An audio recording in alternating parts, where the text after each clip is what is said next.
Welcome दोस्तों। इस video में बात करेंगे इस वक्त सोशल मीडिया पर क्या वायरल चल रहा है। खबर यति नरसिंहानंद सरस्वती के हवाले से है। अब्दुल कलाम को लेकर के उन्होंने बयान दिया।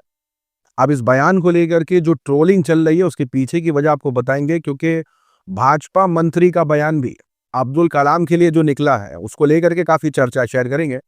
उसी के साथ साथ शेयर करेंगे कि पश्चिम बंगाल की एसआईआर को लेकर के नई नई खबरें निकल के आ रही हैं। उनमें से एक खबर निकल के आई जो आईटी सेल जानबूझ करके फैला रहा है, एक्सपोज करेंगे।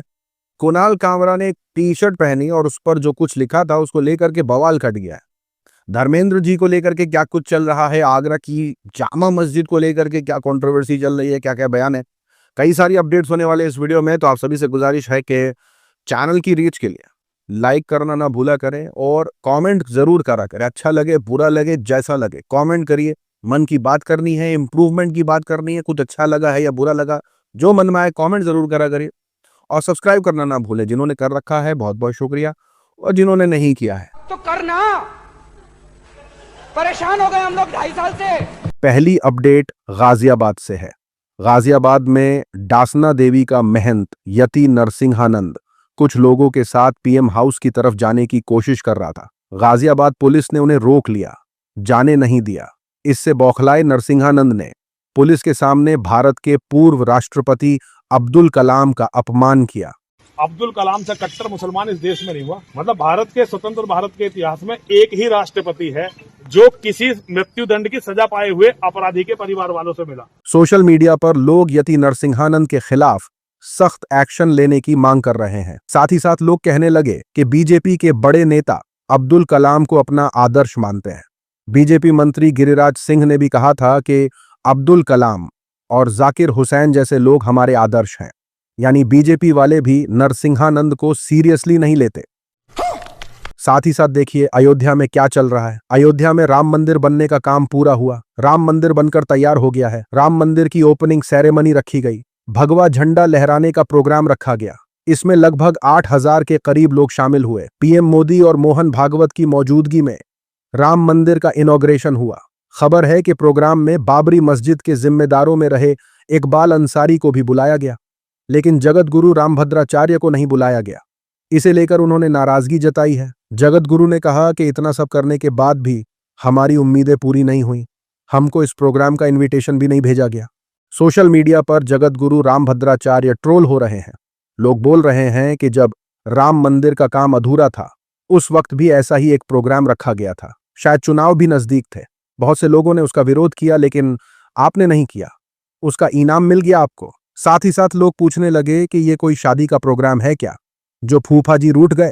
थोड़ी मर्यादा रखिए। उसी के साथ खबर निकल कर आई है राजस्थान से। गौतम अडानी ने राजस्थान की सरकारी कंपनी से 1,400 करोड़ रुपए वसूल लिए। जानते हैं कैसे?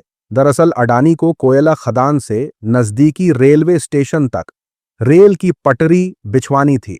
ये कॉन्ट्रैक्ट में शामिल था, लेकिन अडानी ने ऐसा न किया और ट्रक से रेलवे स्टेशन तक कोयला भेजकर पैसे बनाए। ये मामला कोल ट्रांसपोर्टेशन चार्जेस से जुड़ा है। राज्य सरकार ने कोर्ट में दावा किया कि अडानी ने आर्म ट्विस्टिंग की नीति अपनाकर ज्यादा पैसा वसूला, जो लोगों पर बोझ डालने वाला था। सरकार के वकील ने कहा कंपनी ने दबाव बनाकर बिलिंग सिस्टम में हेरफेर किया, जिससे राज्य को भारी नुकसान हुआ। यह घोटाला 2018 से 2023 के बीच का है। कोर्ट ने अडानी की कंपनी पर 50 लाख का जुर्माना लगाया। अब इस मामले पर अडानी कंपनी ने स्टे लगवा दिया है। सोशल मीडिया पर सीनियर पत्रकार रवीश कुमार ने रिपोर्ट शेयर करते हुए कहा, पढ़िए, इससे पहले कि कोर्ट का आदेश आ जाए कि मत पढ़िए। साथ ही साथ लोग कहने लगे अब इसमें से अडानी 100 करोड़ किसी मंदिर में दे देगा। अंधभक्त कहेंगे कि अडानी का नाम खराब करते हैं लोग। देखो कितना अच्छा काम करता है अडानी। देखा आपने लापरवाही का नतीजा है। साथ ही साथ देखिए किस तरीके से मुसलमानों के खिलाफ नैरेटिव फैलाया जा रहा है। खबर निकल कर आई है कि आगरा में ताजमहल के पार्किंग एरिया में 64 साल के मोहम्मद रईस से जय श्री राम बोलने के लिए कहा गया। रईस ने मना किया तो वीडियो बनाने वाले अंधभक्त ने कहा, तू 2-3 दिन में जय श्री राम बोलेगा। आरोप है ठाकुर धर्मेंद्र प्रताप सिंह ने वीडियो शेयर करके कैप्शन लिखा, ये है असली आतंकवादी। वीडियो में अंधभक्त मोहम्मद रईस को डराने की कोशिश करते दिखा। गोदी मीडिया में सन्नाटा है।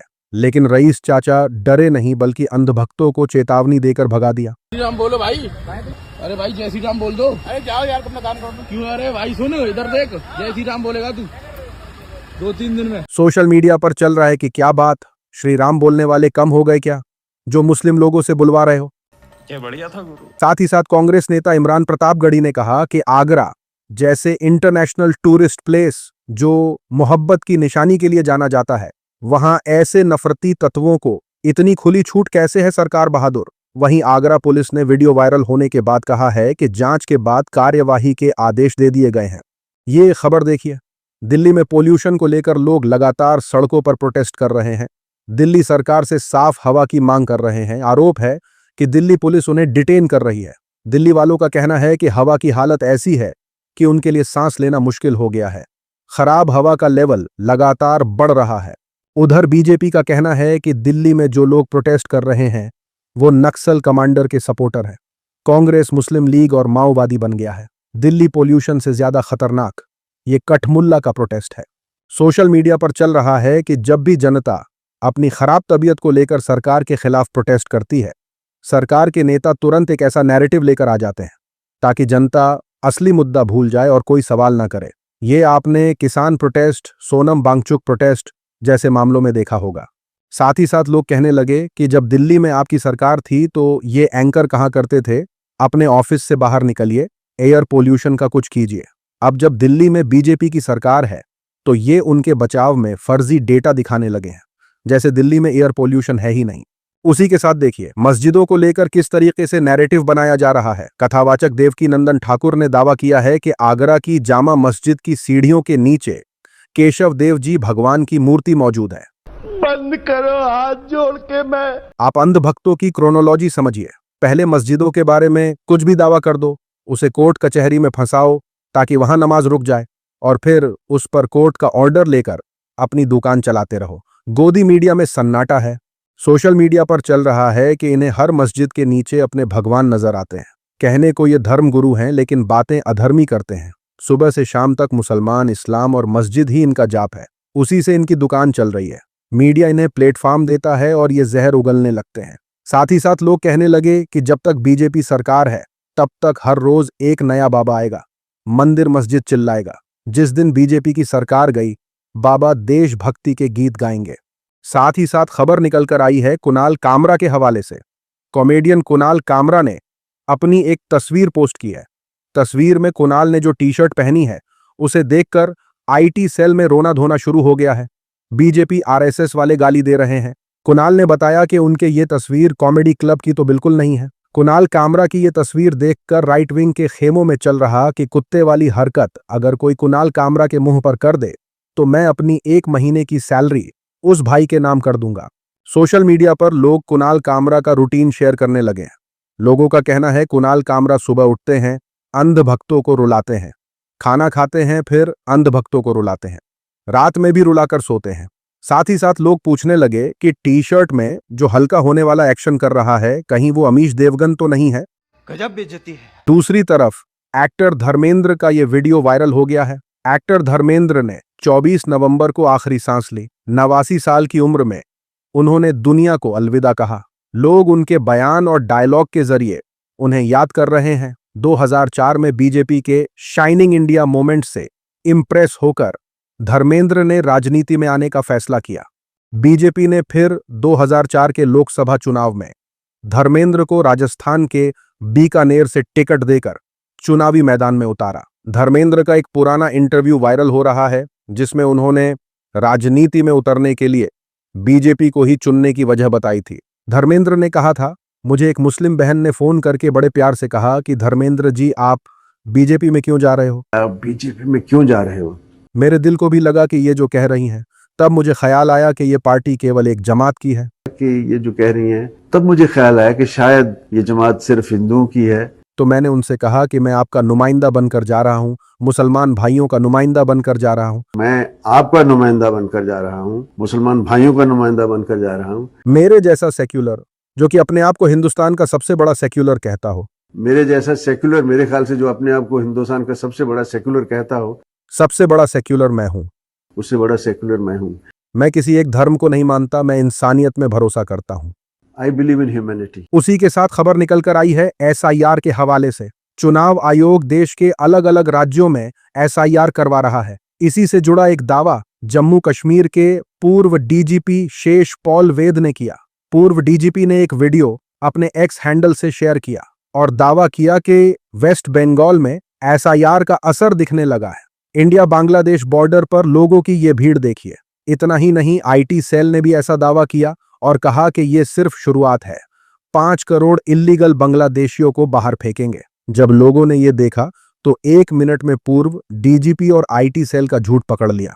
फैक्ट चेकर मोहम्मद जुबैर ने खुलासा किया कि इस वीडियो का SIR से कोई लेना देना नहीं है। वीडियो में दिखाई दे रहे लोग भी बांग्लादेशी नहीं है।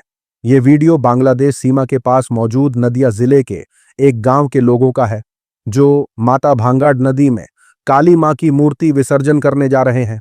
इसे गलत तरह से गैर कानूनी घुसपैठिए राज्य छोड़ रहे हैं कहकर शेयर किया जा रहा है। यानी जम्मू कश्मीर के फॉर्मर DGP फर्जी खबर फैला रहे हैं। सोशल मीडिया पर लोग बोल रहे हैं कि और कितने अच्छे दिन चाहिए। पूर्व DGP अब फेक न्यूज फैलाने वाले ट्रोल बन गए हैं। साथ ही साथ लोग कहने लगे रिटायर्ड अफसर रिटायरमेंट एंजॉय करते हैं, लेकिन इन्होंने तो खुद को एक दिहाड़ी ट्रोल बना लिया जो पूरे दिन बैठकर व्हाट्सएप ग्रुप की फर्जी खबरें फैलाता है।